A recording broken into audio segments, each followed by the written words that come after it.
Through your community, I know you have an academy launching this spring. You're helping, especially the younger generation, realize this and get exposed to technology and digital advancements.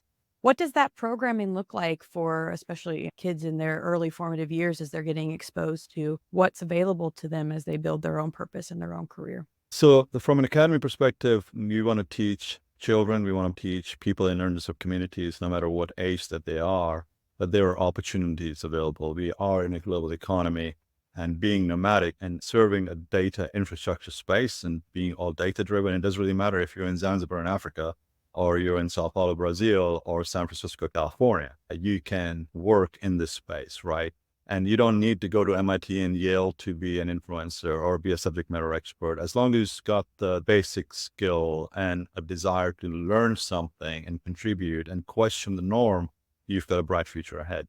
So as it entails to the academy, we want to teach the basics of everything from identifying good dirt to designing, building, operating the physical layer in the data center, designing, building the technology stack, the application stack, the user interface, and of course, security. And just opening the number of opportunities that exist in the data infrastructure space, basically demonstrating that we are in the data rush era. You can go out and be who you want, do what you want.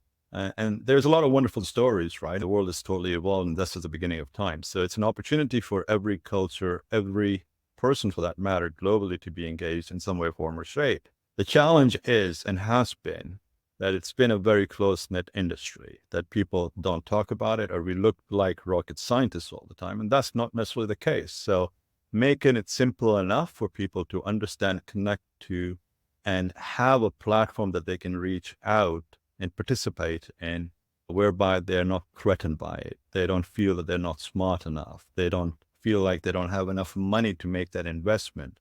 Our charter is to make education available and accessible at that foundation level, whereby we create the level of interest, hopefully level of engagement that we can get them into our spaces. We've got a significant human capital deficit ahead of us, and make it easy enough, interesting, and exciting for them to start participating. Where are the opportunities? Opportunities are endless. We've got to look ahead. It's the future. It's the journey ahead of us that's going to be fruitful. And that's only going to come in by educating people, by exposing the sector to people, and by creating opportunities for people.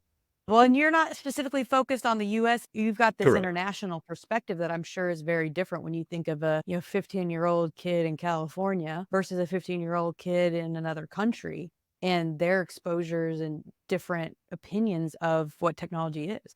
Can you help me Yes. understand the contrast of some of the kids that you're seeing internationally and how much greater I'm sure this exposure is to what their future can be based on what it potentially was going to be without being introduced to the academy? Sure. So let's address, I'm going to break out the questions. So the first piece, you mentioned that some of the kids don't have the tools and resources, or part of our charter as the Nomad Futurist Foundation is concerned, to give them those devices to get them into the race at the same level, right? We are in the process of developing some partnerships whereby the older assets, as they get repurposed, recycled, to send them over to underserved communities and make compute available and accessible.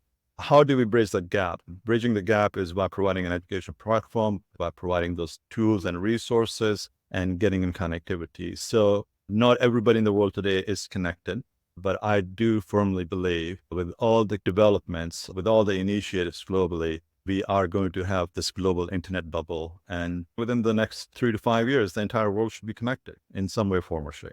You're Hmm. really coming at it from a, hey, I want to build the next generation of futurists. I want to get people connected first and then let them understand and build what their life from there looks like, how they want to interface, whatever innovation may come of that. I love that you're there being a door opener saying, here's the academy, not trying to make a dev team to build your app in the next 5 years. Yeah, we can't really tell people what to do. All what we can do is give them exposure, give them opportunities, give them a platform, and they have to make that investment. You can only do so much. At the root of it all, I would love to see people become good digital citizens, because there's a lot of fake media out there. There's a lot of propaganda out there. There's a lot of fake news out there. And those people are led to believe stuff that's not real. So worst case scenario, if we can actually give that foundation a general understanding and create good global citizens, then they will know what their rights are and what they should be fighting for. I'm curious, what is the guiding principle that you've lived by to be successful in business? Well, for me personally, it's be you, be vulnerable. Let your imperfections be your perfection and don't follow the rat race. Be in the lead and define that race. Everyone's got their own destiny. Everyone's got their own destination. Everyone's got a different way to get there. And be honest, be vulnerable, run ideas past other people, share your journey.